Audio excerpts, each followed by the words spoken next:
অবিভক্ত বাংলার জাতীয় নেতা শেরেবাংলা এ.কে ফজলুল হক। তিনি বাংলার ইতিহাসে এক কিংবদন্তি নাম, এক অবিনশ্বর আলোকবর্তিকা। তিনি শুধু একজন রাজনীতিবিদ নন, তিনি ছিলেন বাংলার কৃষক শ্রমিকের অকৃত্রিম বন্ধু, দরিদ্র মানুষের আশার বাতিঘর এবং সাহসী নেতৃত্বের প্রতীক। তার জন্ম ২৬ অক্টোবর ১৮৭৩ বরিশালের সাতুরিয়া গ্রামে। মৃত্যু ২৭ এপ্রিল ১৯৬২ সাল, ঢাকা।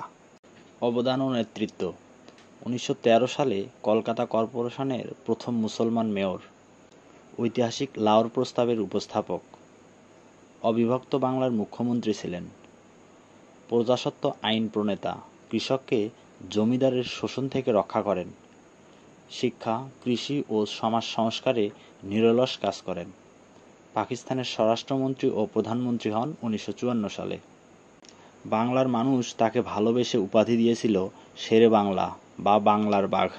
তিনি আপোষহীনভাবে অন্যায়ের বিরুদ্ধে দাঁড়িয়েছিলেন। তার হাত ধরে বাঙালি মুসলমান সমাজ শিক্ষা, রাজনীতি ও আত্মমর্যাদার পথে অগ্রসর হয়। শেরে বাংলা শুধু ইতিহাস নন, তিনি বাঙালির আত্মপরিচয় ও গৌরবের প্রতীক। সালাম ও শ্রদ্ধা এই মহামানবের প্রতি, যার কারণে বাঙালি আজ স্বাধীন জাতি।